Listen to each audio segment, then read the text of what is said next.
갈릴리 해변으로 지나가시다가 시몬과 그 형제 안드레가 바다에 금을 던지는 것을 보시니 그들은 어부라. 예수께서 이르시되 나를 따라오라. 내가 너희로 사람을 낚는 어부가 되게 하리라 하시니 곧 그물을 버려두고 따르니라.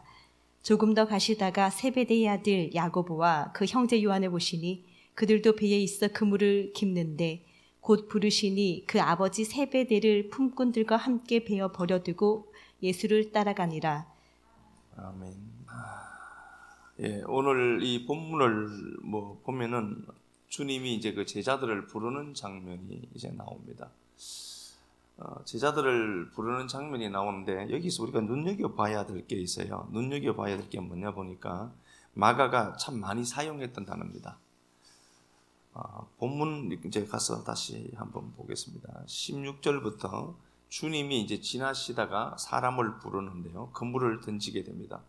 예, 지나가시다가 이제 안드레가 그물 던지는 것을 보고 주님이 그러죠. 따라오라. 내가 사람 낚는 어부가 되게 하겠다라고 하니까 18절에 곧 그물을 버려두고 따르더라. 그렇게 되어 있죠. 곧 그물을 버려두고 따르더라. 마가가 제일 많이 사용했던 단어가 이 곧이라는 단어입니다. 유두스라는 단어인데요. 이 곧이라는 액션 하는 거죠. 그냥 행동하는 것, 곧이라는 단어를 유디스라는 단어입니다. 18절에 곧 그물을 버려두고 따르더라. 그렇게 되어 있습니다. 그리고 주님이 또 가시다가 세베대의 아들 야고보와 그의 형제 요한을 보시니 그들도 배에 있어 그물을 깁는데 곧 부르죠. 주님도 반응을 어떻게 하냐 보니까 곧 하죠. 곧 부르시니 아버지 세베대를 품꾼들과 함께 배에 버려두고 예수를 따라가더라. 21절에도 곧, 그죠? 곧이라는 단어가 나오고 30절에도 곧 그 여자가 29절에도 곧이라는 단어가 계속해서 이렇게 곧이라는 단어가 이렇게 계속해서 나옵니다. 유디스라는 단어인데 이걸 41번을 사용했습니다. 그러니까 마가는 무언가를 행동해야 되는 거죠. 뭔가를 행동해야 되고 곧 부르시니 따르고 주님도 곧 보시고 이게 행동하는 겁니다. 이게 행동하는 거예요. 곧이라는 단어를 계속 있었습니다. 그런데 뭐가 오늘 그 마가의 시선으로 이제 다시 한번 보는 겁니다. 마가의 시선에는 왜 이게 자꾸 보였을까요? 곧이라는 단어가 곧 따르더라. 주님도 곧 보시고 곧 병이 고침받고 곧이라는 단어를 계속해서 갖다 쓰실까? 이렇게 보면은 자, 이게 이제 행동하는 겁니다. 행동하는 거죠. 행동하는 겁니다. 행동하는 건데요. 왜 이렇게 이제 그 마가 눈에는 이게 계속해서 보였느냐? 이제 시대 상황을 한번 제가 설명하겠습니다. 시대 상황을 설명하면은 마가의 눈에 보였던 이 곧이라는 단어가 왜 그렇게 자주 사용되었는가를 이제 볼 수가 있기 때문에 그렇습니다. 이 마가는요, 그 시대 상황보다 이 마가는 한번 실패했던 자죠. 사도행전 13장에서 1차 전도 여행을 떠납니다. 그렇죠? 그렇게 떠나는데요. 1차 전도 여행을 떠날 때에 13장 13절에 그가 돌아와 버립니다. 제가 이 말씀을 드렸는데 이 마가는 부자예요. 120명이 한 방에 들어갈 정도의 객실을 갖고 있었다면 이건 추정해 보는 거죠. 그죠? 상당한 부자였다라고 봐야 됩니다. 이 당시에 120명이 들어가는 장소였다라고 보면은요. 굉장히 큰 부자가 분명합니다. 그리고 이 양반이 부자인데 고생하는 게 싫었던 거겠죠. 그래서 1차 전도 여행을 가다가 다시 돌아와 버립니다. 근데 돌아와 버리고 나서 이제 15장 36절쯤 돼서 보면은 사도 바울이 2차 전도 여행을 또 떠나게 돼요. 15장에 보면은 2차로 전도 여행을 떠날 때에 마가 데리고 가자라고 이제 바나바가 얘기하죠. 바나바는 외삼촌이었기 때문에 아마 친밀했을 겁니다. 데리고 가자라고 하니까 1차 때 돌아간 놈 데리고 가면 안 된다. 물 흐린다. 그렇게 해서 안 데리고 간 거죠. 아시는 바와 같이. 데리고 가지 않았습니다. 그래서 그가 마가는 이제 그 팀에 합류하지 못하고 외삼촌이죠. 외삼촌 바나바와 함께 이제 함께 움직여 갔고요. 그랬던 그가 나중에는 합류를 해요. 그죠? 합류를 해서 사도 바울과 함께 사역도 했습니다. 그리고 사도 바울에게는 굉장히 또 애틋한 사이가 되었습니다. 그리고 이 마가가, 베드로는 자기 아들로, 영적인 아들로 설명을 하죠. 내 아들 마가다. 베드로전서 5장이죠. 13절에 내 아들이다라고 얘기했습니다. 그럼 베드로는 또 왜 이 마가가 더 눈에 띄었을까? 베드로도 자기가 잘못한 게 있거든요. 마태복음 26장 31절에 보니까 주님에게 그러죠. 야, 내가 예루살렘 올라가서 죽을 거야 라고 하니까 절대로 그러시면 안 됩니다. 모든 놈들이 다 도망가도 나는 절대로 당신 버리지 않겠습니다 라고 했던 사람이 그날을 못 넘겨요. 그리고 그 스승이고 영적인 존재인데, 그 하나님이신데, 그게 본심이었죠. 본심인데 그걸 지킬 힘이 없었던 거라고 봐야 돼요. 그리고 다 버려도 나 안 떠날 거예요 라고 해놓고 바로 그날 밤에 예수가 잡혔는데 예수를 저주하죠. 자기 스승을 보란듯이 저주했던 사람이 베드로입니다. 그러니까 이 베드로도 크게 한번 실패했던 경험을 가진 사람입니다. 그러니까 그 사람의 눈에는 마가가 더 특별해 보였을 거다. 그죠? 그래서 우리가 삶을 살아가면서 이런저런 상처들을 입을 수가 있죠. 근데 그 상처가 꼭 우리에게는 나쁘지만은 않다. 꼭히 그게 나쁜 게 아니라 그 상처를 통해서 누군가를 들여다보는 도구가 될 수 있다. 그렇게 놓고 보면은 상처만, 나는 왜 이렇게 상처가 많지라고 할 것도 사실 없죠. 그래야 그게 보이니까, 누군가가 들어온 통로가 되니까. 그죠? 이 마가가 자기도 하나님 앞에 은혜를 입은 자거든요. 은혜를 입은 자입니다. 이 마가가 이렇게, 마가는 성경을 언제 기록했는 시점을 보면은요, 이제 67년에서 70년으로 학자들이 잡지만 정확한 건 한 68년 정도로 봐요. 왜 그러나 보면은 이 양반이 왜 AD 68년입니다. 왜 그러냐 보면은 68년에 그가 순교를 했기 때문입니다. 그러니까 순교, 마가 복음을 기록하고 얼마 있지 않아서 그는 순교를 당한다. 이제 이렇게 보거든요. 그러니까 68년에 알렉산드리아에서 이 양반이 순교를 당합니다. 이집트죠. 그렇게 가보고 싶었던 곳입니다. 이 마가가 알렉산드리아라고 하는 그곳에 그렇게 가고 싶었던 곳이기도 해요. 그런데 살아 생전에 그 장소를 가지는 못했던 겁니다. 언제 가느냐? 순교당할 때 갔습니다. 이 알렉산드리아, 여기에서 이게 이제 문학의 도시입니다. 그리고 과학의 도시고 수도였습니다. 이때. 그런데 이 알렉산드리아에서 모든 사람들이 기회의 땅이었답니다. 기회의 이제 장소였습니다. 이 알렉산드리아가 기회와 성공의 땅이었습니다. 오늘로 말하면 인서울입니다. 여기만 올라가면 뭔가가 성공이 있을 것 같고 막 그런데 이 마가가 그때 개줄처럼 이게 목에 개줄이 채워져서요. 끌려다녔습니다. 끌려다니다가 불 속에 던져져서 화형당해서 죽었습니다. 이 마가가. 이 마가가 죽은 날이 이제 이렇게 돼. 이게 정확한 거냐로 보면 저도 뭐 알 수는 없어요. 그런데 68년 5월 8일로 이제 되어 있습니다. 이 양반이 68년 5월 8일 날 개처럼 끌려다녔습니다. 모든 사람들이 보고 있죠. 기회와 성공의 장소로 올라와 있습니다. 그 장소에서 모든 사람들이 성공을 논하고 모든 사람들이 그 기회를 이야기하고 내 부와 명예를 이야기하는 그때에 한 사람이 개처럼 끌려오고 있어요. 끌려오다가 이 사람이 침뱉음 당하고 사람들에게 조롱당하고, 야 봐라, 예수쟁이가 저래, 예수 믿으면 저렇게 된다, 그러면서 막 피난하고 저주했죠. 그러다가 그것도 모자라 그리고 난 이후에 그를 불구덩이 속에 던져서 화형시켜 죽였습니다. 그래서 이게 68년에 이제 성경을 기록하고 곧바로 얼마 있지 않아서 죽었다라고 봐야 됩니다.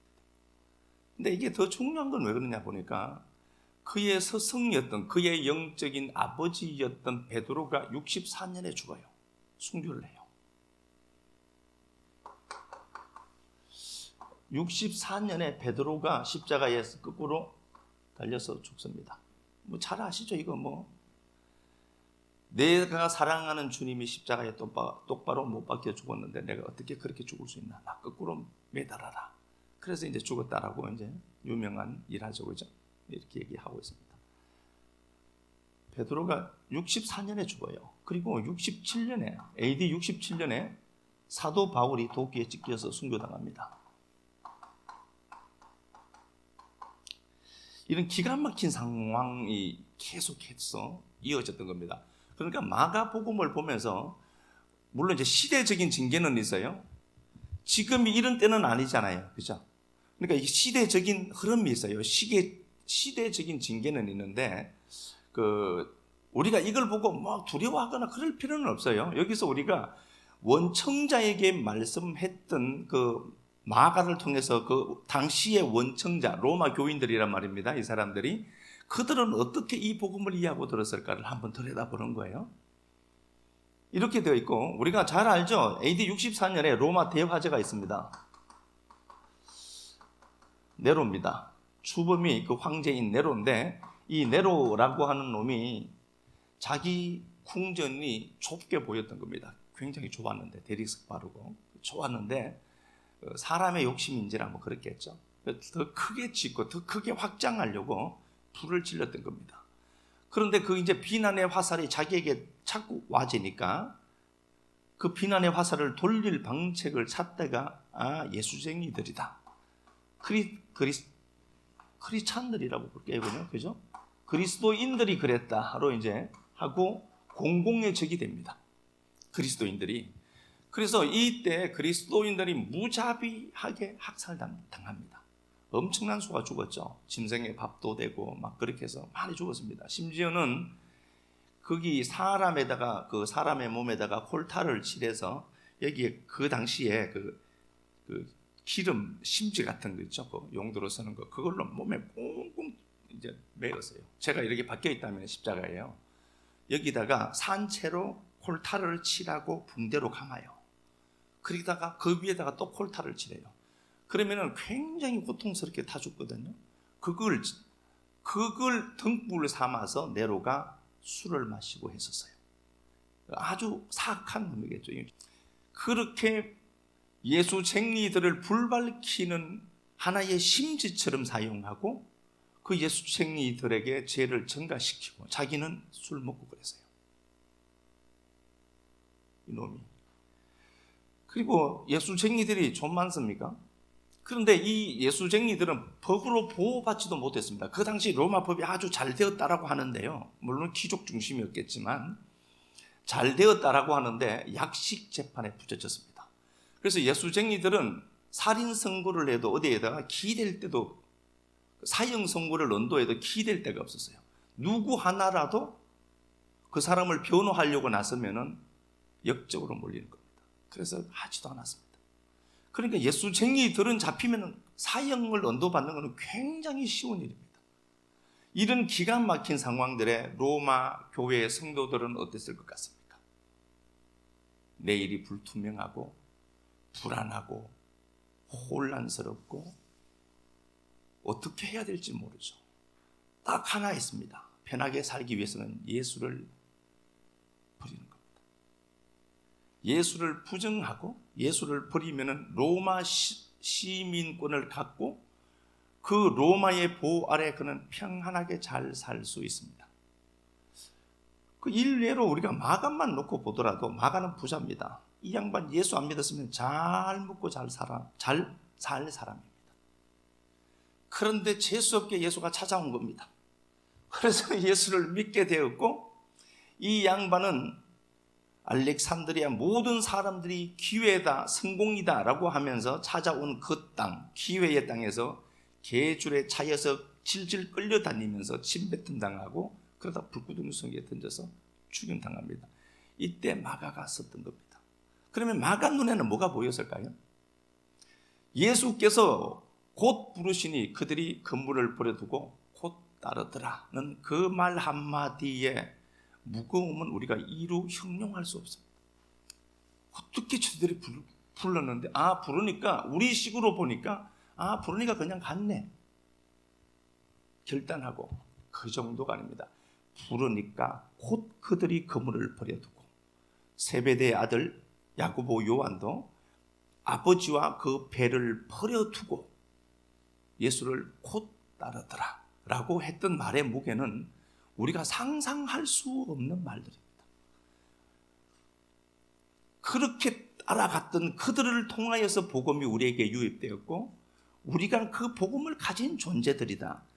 로마 교회에 있는 로마 교인들이, 로마에 있는 그 성도들이 이런 삶과 죽음의 경계선에 서 있어요. 그런데 마가가 그들에게 외치고 싶었던 건 뭘까?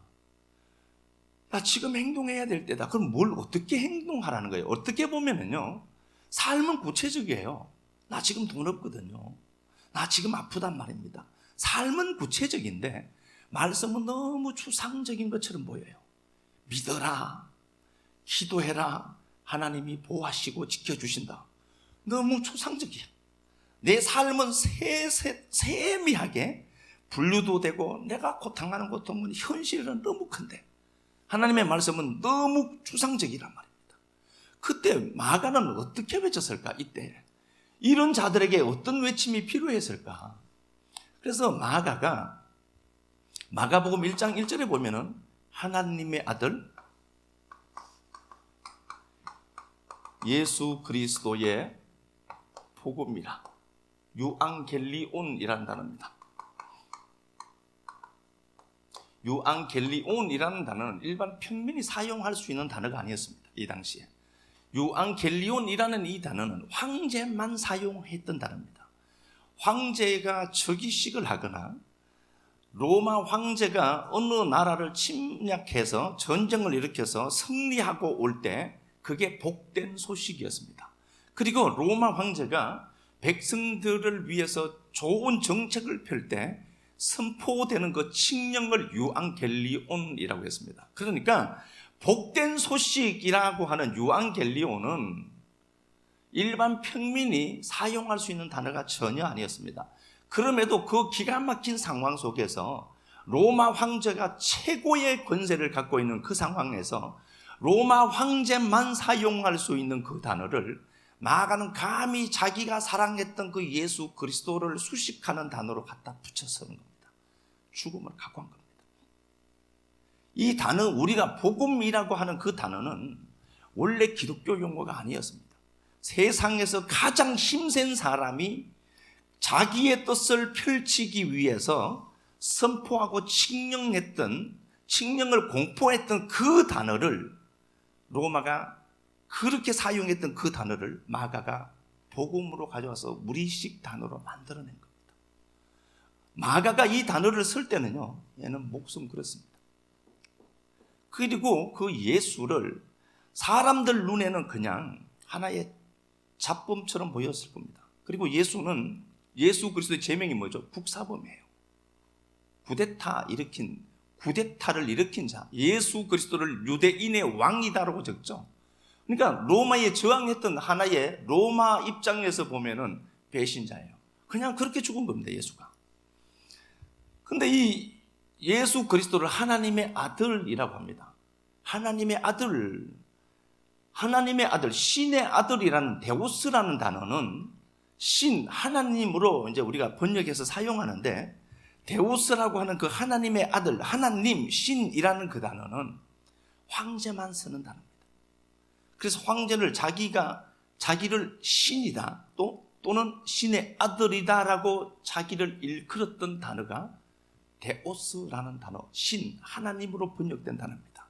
이 단어를 마가는 감히 예수 그리스도에게 갖다 붙입니다. 그러니까 로마 시민들은 지금 삶이 암담해요. 어떻게 해야 될지 모르는 겁니다. 재수 없이 걸리면은 지금 짐승밥이 되든지 죽어야 돼요. 기가 막힌 상황 속에 빠져서 오늘을 어떻게 살지, 단 1시간 후 내 삶이 어떻게 될지도 모르는 풍전등화와 같은 그런 삶을 살아가는 그들에게 이 마가가 그렇게 외쳤던 겁니다. 야, 진짜 복음은 저 메시아가 주는 게 진짜 복음이고, 그가 진짜 하나님 아들이다. 이거 끝까지 외치고 싶었던 겁니다. 마가가 서술할 때 마가를 보면은 맨 처음에 이렇게 돼 있어요. 1장 1절 가서 보겠습니다. 1장 1절. 하나님의 아들 예수 그리스도의 복음의 시작이라. 선지자 이사야의 글에 보라 내가 내 사자를 내 앞에 보내노니 그가 내 길을 준비하리라. 광야에 외치는 자의 소리가 있어 이르되 너희는 주의 길을 준비하라. 그의 오실 길을 곧게 하라. 기록된 것과 같이 세례 요한이 광야에 이르러 죄 사함을 받게 하는 회개의 세례를 전파하니 온 유대 지방과 예루살렘 사람이 다 나아가 자기 죄를 자복하고 요단 강에서 그에게 세례를 받더라. 요한은 낙타털 옷을 입고 허리에 가죽띠를 띠고 메뚜기와 석청을 먹더라. 예, 마가는 성경을 열면서 세례 요한의 외침부터 서술해 갑니다. 세례 요한이 그렇게 외쳤다. 광야에서. 그렇게 얘기하죠. 세례 요한이 외쳤다. 우리가 성경을 이제 전후를 대충 아니까 세례 요한이 이렇게 외쳤구나 싶죠. 그런데 실제로 주후 60년에 구약이 27권으로 정경으로 채택된 것은 주후 60년입니다. 예수가 죽고 60년, 주후 60년에 얀비아 회의가 열려서 성경이 구약이 27권이다라고 성경으로 채택된 겁니다. 그렇게 해놓고 보면은 세례 요한이 광야에서 회개하라라고 얘기하면서 보라 이 선지자 이사야의 글을 그렇게 얘기하고 인용하잖아요. 그러면 이 이사야의 글을 보고 이사야의 두루마리죠. 그 이사야의 두루마리가 성경의 정경으로 채택되었느냐 이때 안 되었었습니다. 이때는 성경의 정통성은 모세 오경밖에 없었습니다. 모세 오경 이외에는 창세기, 출애굽기, 레위기, 민수기, 신명기 모세 오경 이외에는 성경이 아니었습니다. 더군다나 유대주의자들은 모세 오경만 신봉했습니다. 가끔씩 랍비들이 이사야 두루마리를 인용을 하고 예레미야 두루마리를 인용을 했지만 무게는 별로 없었습니다. 그렇게 놓고 보면은 어떤 한 사람이 약대 트롯을 입고 거지처럼 등장해서 SNL파였으니까 그렇겠지만요.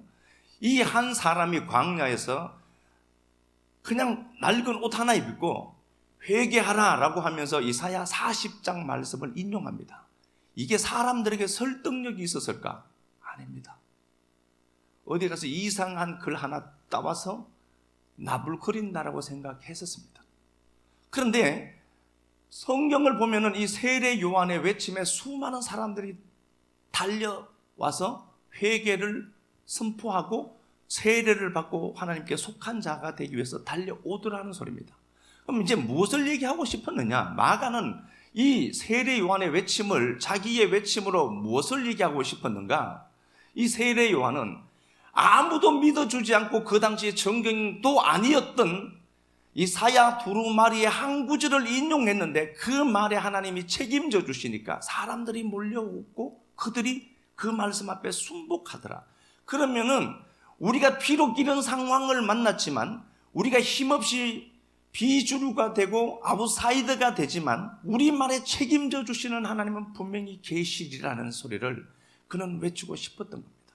그래서 모든 것을 거두절미하고 세례 요한이 광야에서 메시지를 선포하고 있더라. 우리의 메시지가 그럴 수 있다. 힘없고 근거도 없고 그렇지만 하나님이 우리의 기도를 들으시고 응답해 내실 것이다. 믿음을 갖고 그가 고백하는 겁니다. 그 외침이었던 겁니다.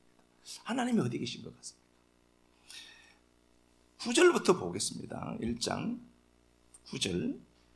그때 예수께서 갈릴리 나사렛으로부터 와서 요단강에서 요한에게 세례를 받으시고 곧 물에서 올라오실새 하늘이 갈라짐과 성령이 비둘기같이 자기에게 내려오심을 보시더니 하늘로부터 소리가 나기를 너는 내 사랑하는 아들이라 내가 너를 기뻐하노라 하시니라.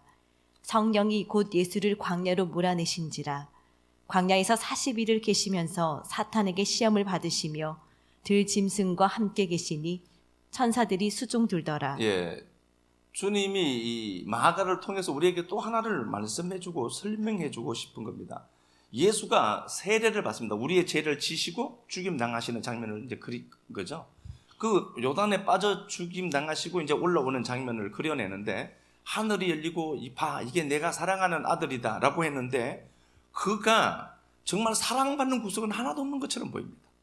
하나님의 아들이신데 요단강에 들어갔다가 나오는 순간 하늘이 열려요. 그리고 봐, 이게 사랑이야, 이게 내 아들이다 로 이야기하고는 그를 광야로 몰아내어 버리더라는 겁니다.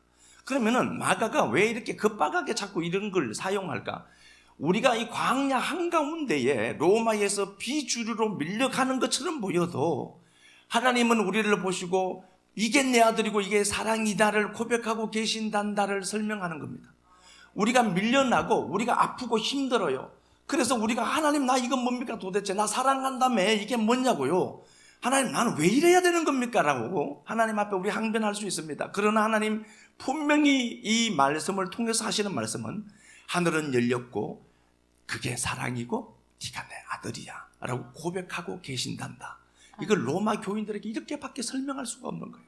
그 예수가 이 땅에 와서 그 자기 형제들에게 비웃음도 당하죠. 귀신 들렸다, 미쳤다라는 소리를 듣고 그 부모들이 찾아와요. 부모와 형제들이 찾아오죠. 그분은 하나님이십니다. 하나님이신 그분이 사람들에게 조롱당하시고 심지어는 부모 형제에게까지 배척당했어요. 미쳤다라고 했다니까요. 그 하나님이 미쳐 보였습니다. 그리고 그 하나님이 벌거벗겨졌습니다. 그 하나님이 십자가 박혔습니다. 그러면 마가는 우리에게 또 무엇을 이야기하고 싶어 하는가? 야, 그 하나님이 부활하셨어요. 부활하셔서 마가복음 16장 7절 이하 말씀에 그 예수가 부활해서 막달라 마리아에게 나타나 보이시고 했다. 그렇게 말씀하신단 말입니다. 그러면은 그 주님이 십자가에서 죽었다. 그리고 그가 죽음으로 끝난 게 아니라 죽고 난 이후에 그분은 부활하셨다. 부활이 있다. 그 너머에 세계가 있다를 설명하고요. 마가는 이걸 통해서 뭘 기록하고 싶었느냐? 야, 그 하나님이 너를 그렇게 지독하게 사랑하셔서 죽기까지 너 사랑했다. 그거 붙들라는 겁니다. 이게 보이잖아요. 그래서 어떨 때는 저도 말씀을 전하는 자의 입장에서 보면은 복음이 너무 추상적이거든요. 하나님이 사랑한다. 근데 사랑하는 것 같지가 않아, 나를. 하늘은 열려있다, 너를 위해서. 그리고 하나님의 음성이 들리지 않느냐? 너 사랑한단다. 성경에 그게 어디 있어요? 성경에 여기 있잖아. 그건 너무 추상적이거든. 내가 당하는 고통의 무게가 더 크거든요. 그런데 그 하나님이 사람을 위해서, 인간을 위해서 십자가 지시고 죽임 당하셔서 그 하나님이 살아나셨단다. 그 주님이 너 때문에 죽었대. 네가 광야로 밀려난 것처럼 하늘 열려 있다. 그래서 계속해서 마가는 이 땅에 못 박아두고 이 땅 로마 시민권을 갖고 있었지만 크리스찬이라는 그것 하나 때문에 비참하게 죽어갈 때에, 죽어가는 그 현장에서 야, 니들 이것만 아니야, 진짜 이것만 아니라 다른 세계가 있다. 이거 계속해서 설명해내는 거예요. 출애굽기 우리가 16장 3절 4절에서 보면은 이스라엘 백성들이 광야에서 나왔습니다. 광야에서 나와서 그들은 끝까지 이집트를 동경했습니다. 고기 가마 곁에서 고기 건져 먹는, 고기가 얼마나 좋겠어요, 그거. 그런데 그걸 극대화시켜내고 있죠. 고기 가마 곁에서 그 양식 먹었을 때가 행복하다. 만약에 이스라엘 백성들이 거기서 고기 가마 곁에서 그냥 하루하루 그냥 고기국으로 충분한 삶을 살았다면 그 사람들에게 구원이 어디 있겠습니까? 그 사람들이 다 죽었단 말입니다. 그 사람들에게 진짜 구원과 영생은 어떻게 선물로 주어졌겠습니까? 하나님이 우리를 끌어내서 왜 이 광야에 세우지? 여러분, 광야는요, 말씀이 들리는 곳이라고 했습니다. 말씀이 들리는 그 현장에 나를 왜 세워놨을까? 어차피 네가 이 땅에서 잘 먹고 잘 살아도 죽어. 그런데 네가 영원히 사는 방법이 있다니까. 그거 내가 설명하기 위해서 늘 광야에 끌어낸 거야.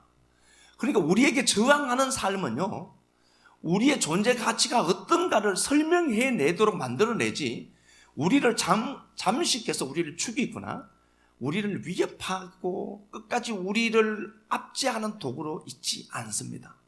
그걸 우리가 아는 거예요. 밀레가 그림을 그리고 삽니다. 밀레가 크리스찬이었던 거 아시죠? 밀레의 그림이 그 고우에게 굉장히 큰 영향력을 미쳤습니다. 여기 이제 우리 친구들이랑 뭐 밥 먹으면서 이런저런 얘기를 제가 먼저 했었거든요. 했는데 밀레가 이 당시에 자기가 얼마나 힘들었는지를 편지로 쓴 게 있습니다. 제가 그래서 그걸 한번 읽어드리겠습니다. 한번 들어보세요. 얼마나 구구절절했을까? 돈이 없으니 외상도 안 된다. 밀레가 상시라는 그 친구가 있죠. 뭐 협력해주고 또 제 후원해주신 우리죠 알프레도 상시라는 그 좋은 친구가 있었어요. 그 양반에게 그림을 그릴 때마다 편지를 썼습니다. 그리고 힘들 때마다 상시가 이렇게 많이 사실 도와줬어요. 근데 그 사람에게 편지를 쓴 게 있습니다. 돈이 없으니 외상도 안 된다. 사실 막막해. 아내가 다음 달이 출산인데 괴롭고 많이 슬프다. 불쌍한 사람들이 많은데 그들보다 내가 더 불쌍하다고 말할 수는 없겠지만 누구나 자기 불행을 더 크게 느끼는 게 아닐까. 성경에서는 예수님이 안전뱅이에게 일어나 걸으라고 했지만 그분이 내 인생에도 찾아올지 잘 모르겠어. 저는 진짜 요즘 여성 호르몬이 많아서 그런지 눈물이 너무 그렇지 않습니까? 성경에서는 예수님이 안전뱅이에게 일어나 걸으라고 했지만 그분이 내 인생에도 찾아올지 잘 모르겠네. 이번 달은 어떻게 버틸까? 애들은 뭐라도 먹어야 될 텐데 가슴이 시커멓게 타버려서 수덩이가 된 것 같아. 조만간 먹구름이 덮일 것 같은데 어쩌겠어. 갈 때까지 가봐야 되겠지. 그림을 그리고 싶은데 방해하는 것들이 너무 많아 지쳐버렸어. 이달 말까지 내가 살아있을까? 삶이 힘든 거죠. 저는 진짜 이거 읽고 너무 마음이 그렇더라고요. 진짜 이번 달까지 내가 살아있을까? 만종 있죠? 밀레가 그린 만종이 있잖아요. 만종 보면은 6시 돼서 이제 두 부부가 앞에 그 보리 광주리 두고 이렇게 기도하는 거 있잖아요. 6시쯤 돼서 편에는 교회가 이렇게 보이고 그 교회가 해줄 수 있는 게 없었다는 거겠죠. 교회를 멀리 비춰놨잖아요. 근데 그게 이제 우리가 아는 것 같이 그게 사실은 복식 바구니가 아니라 죽은 아기의 그죠? 죽은 아기를 거기에 담고 묻은 거라고 하죠. 그게 실제로 루블로 박물관에서 X선으로 이제 쪼여 보니까 그게 사실 맞았다라고 이제 판명되었죠. 근데 그걸 발견한 사람이 뭐 참 모르겠어요. 이름이 워낙 많아서요. 어쨌든 모르겠어요. 어쨌든 그랬는데 그게 만종이 그냥 평화로운 게 아니라 두 부부가 죽은 자기 아들을 보고 오갈 데도 없고 먹을 것도 없고 자기들 때문에 죽임당하는 그 아이가 묻혀있고 하나님 앞에 이제 절규하는 장면이죠. 그 만종을 그리고 그가 이렇게 편지 썼습니다. 상시에게. 제가 한번 읽어드리겠습니다. 내가 그린 그림을 팔아서 아이들을 먹어야 하는데 그림이 안 팔리는 겁니다. 뭔가를 하나 팔아서 우리 가족이 오늘 먹어야 할 양식을 사야 하는데 살 돈이 없다는 거죠. 장사해 보신 분 알죠? 김루고 권사님 더 잘 아시겠죠? 제 마음은 온통 어둠으로 뒤덮여 있습니다. 심한 편두통을 앓고 있고 머릿속에는 온통 자살에 대한 생각만 가득합니다.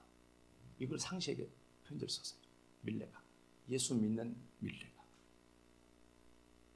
이런 사람들에게 우리가 어떻게 위로를 해야 되겠습니까? 하나님 네 편이다.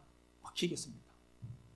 정말 이 사람들에게 간절한 건 빵 한 조각 아니겠습니까? 복음이 삶의 진정성이라는 게 있어요. 복음이 어떻게 전달됩니까?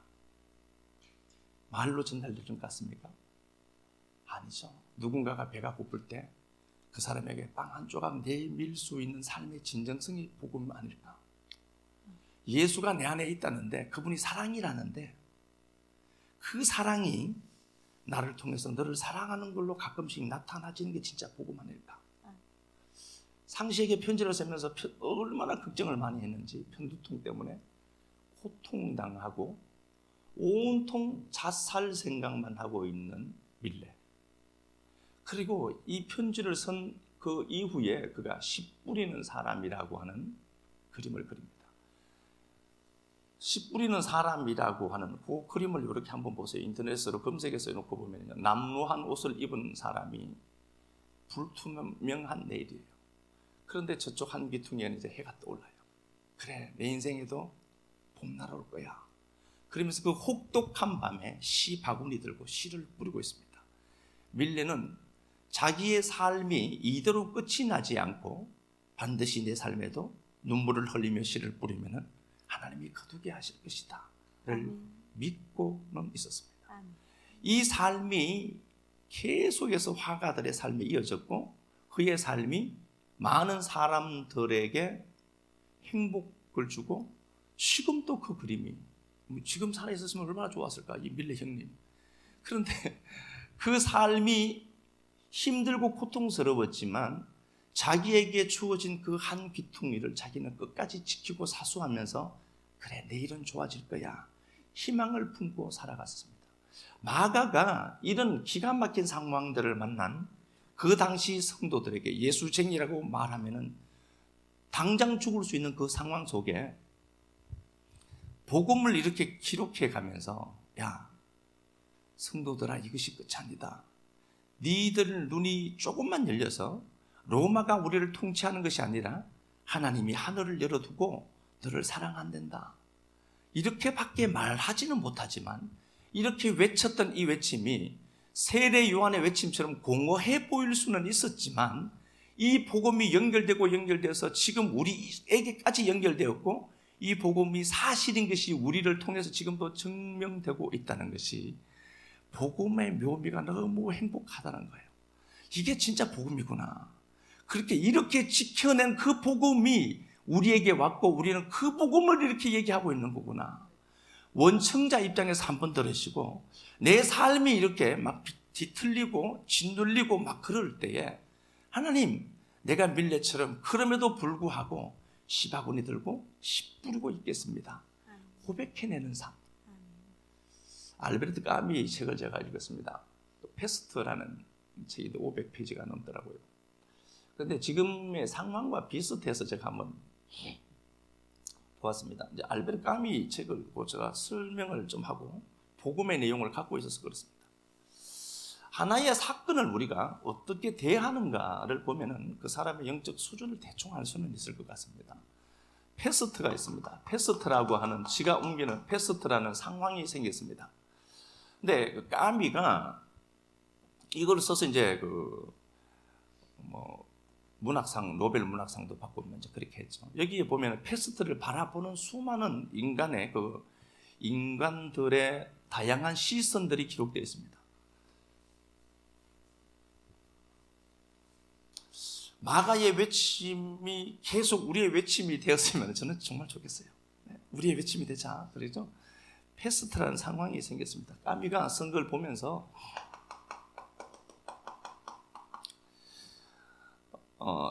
처음에 등장하는 사람들이 이제 작은 오랑시죠. 오랑 이제 해변가에 있는 그 작은 오랑시에 갑자기 쥐가 죽어 나오는 거예요. 쥐가 죽어 나오는데 사람들이 별 대수롭지 않게 생각합니다. 가장 큰 그 책임을 맡은 맨 처음에 공무원들이 쥐 그냥 수거해서 불로 태우면 되지. 이렇게 가볍게 생각했습니다. 공무원들이 대책도 세우지 않고 그냥 가볍게 생각했습니다. 그냥 죽은 쥐가 나오니까 왜 이렇게 죽은 쥐가 많이 나오지? 근데 쥐를 그냥 수거해서 불로 태우면 그게 끝이에요. 무슨 방법을 써야 되는데 전혀 방법을 쓰지 않습니다. 직무유기죠. 두 번째 보면은 이 사람이 이제 기자라고 신부부터 한번 볼까요? 한 신부가 하나 나와요. 블레로라고 하는 신부가 나오는데 블레론가 라는 신부가 나와요. 근데 신부가 나오는데 회개해라. 이 당시에 교회가 기독교가 천주교밖에 없었으니까 그렇죠? 회개해라. 하나님이 막 사는 우리들에게 경고하시는 하나님의 중요한 음성이다. 회개해라. 그렇게 외쳤습니다. 하나님의 대언자처럼 회개해야 된다. 그리고 정신 차리고 우리가 하나님께로 돌아가자. 이런 패스트라는 이 상황, 이 도시 전체가 이제 오랑시 도시 전체가 고립되어 버렸거든요. 고립되어 버리니까 이 신부가 회개를 유도하고 이건 하나님의 심판이다 라고 외쳤습니다. 돌아와라 하나님께로. 그러다가 자기가 패스트에 걸려 죽었습니다. 오늘 상황과 같아요. 코로나가 창궐합니다. 회개라 하나님의 준엄한 심판이다 라고 하는 양반들 많습니다. 하나님의 성령의 불이 코로나 균 태운다더니 지가 걸려가고 막 들어가서 치료받고 치료나 받지 말지 쪽팔리게 막 그런 양반이 없는가 하면은 참 구질구질합니다. 그래도 이 양반이 죽은 건요, 패스트 걸려 죽은 사람을 살려달라고 간절하게 기도하다가 옮은 겁니다. 그렇게도 안 해요. 그러면서 자기만이 무슨 이 땅의 거룩한 선지자인 것처럼 까미가 우리의 상황을 너무 잘 묘사해 둔 겁니다. 인간들이 어떤 시선으로 보는가.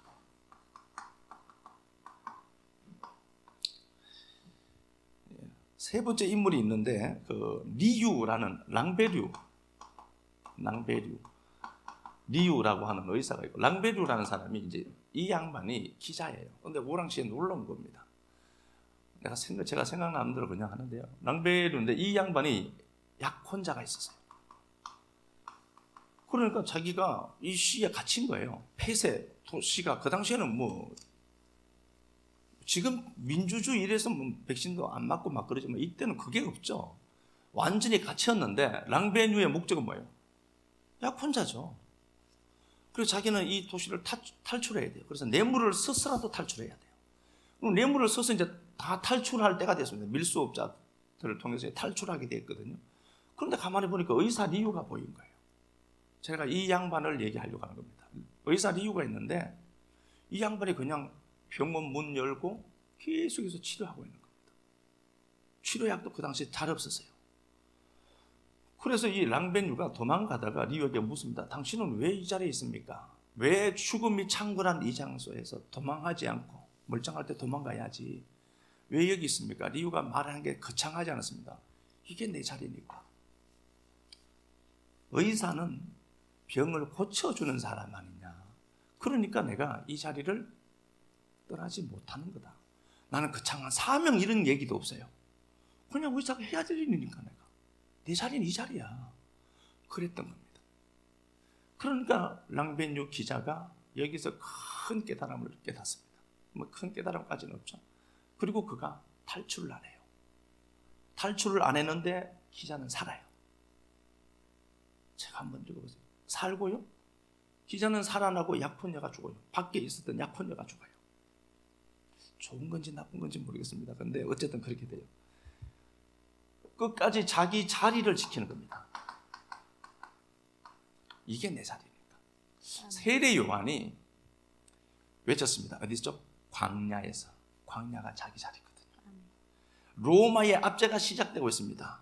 왜 성도들이 그렇게 고통당하냐? 하나님이 지켜주지도 않냐?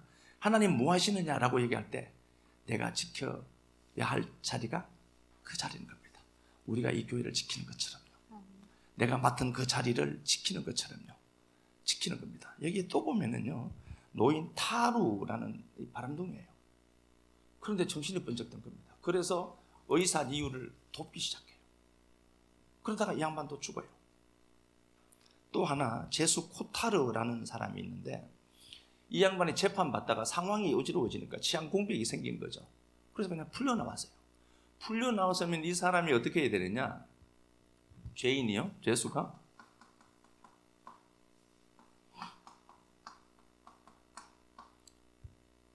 이 양반이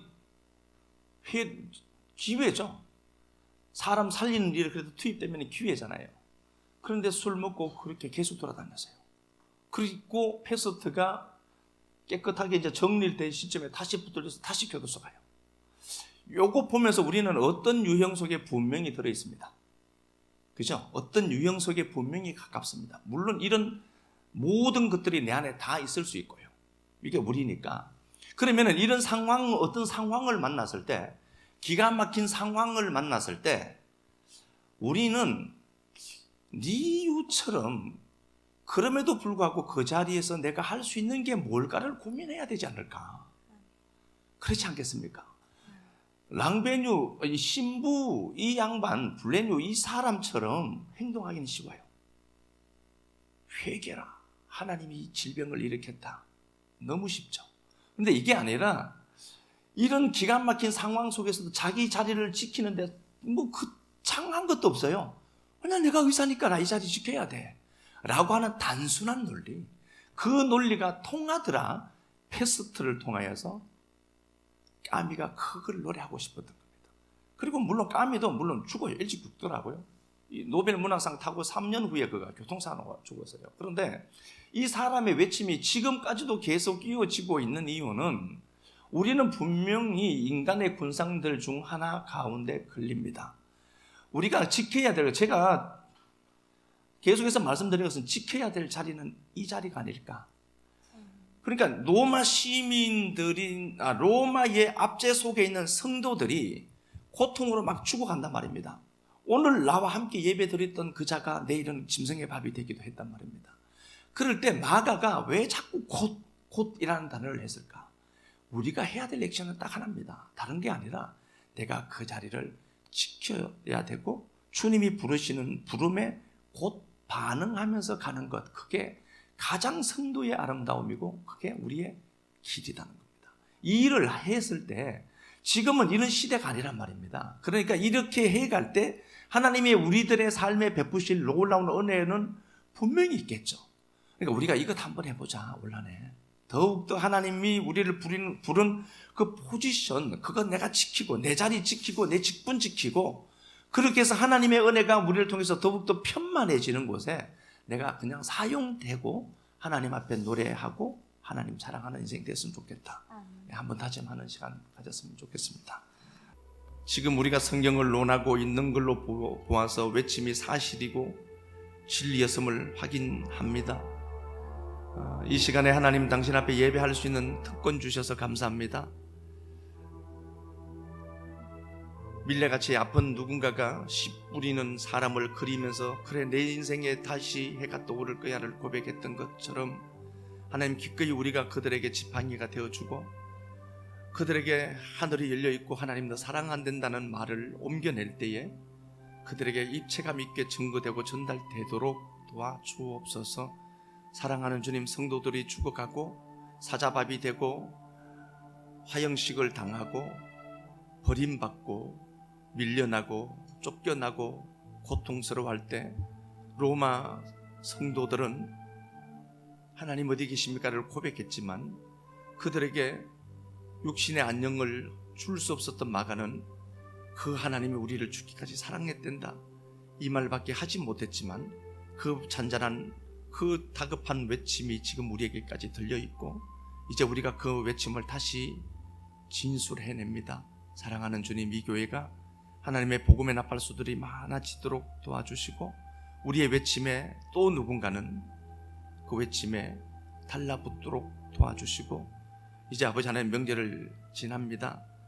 이리저리 만나는 동안에도 하나님의 은혜가 물밀듯이 스며 나오도록 도와주시고 기쁨 주시고 평강 주시고 은혜 주시고 한없는 하나님 앞에 감사가 충만하게 촉발되는 시간들 되게 축복만 하여 주옵소서. 종을 불쌍히 여기시고 긍휼히 여기시고 또 좋은 돕는 동력자들 보내주시고 붙여주셔서 이 호강을 누리고 살아갑니다. 믿음의 동력자들에게 은총을 베푸시고 이 종을 위로하신 하나님이 우리 식구들 삶의 귀퉁이가 무너질 때 위로하여 주시고 그 하나님이 나타나시는 역사 있도록 도와주옵소서. 주님 앞에 드린 시간들, 물질들, 헌신들, 섬김들 꼭 기억하시고 복으로 충만하게 갚아주시기를 간절히 소망하며 사시는 그리스도 예수님 거룩하신 이름 받들어 간절하게 축복하고 기도드리옵나이다. 아멘.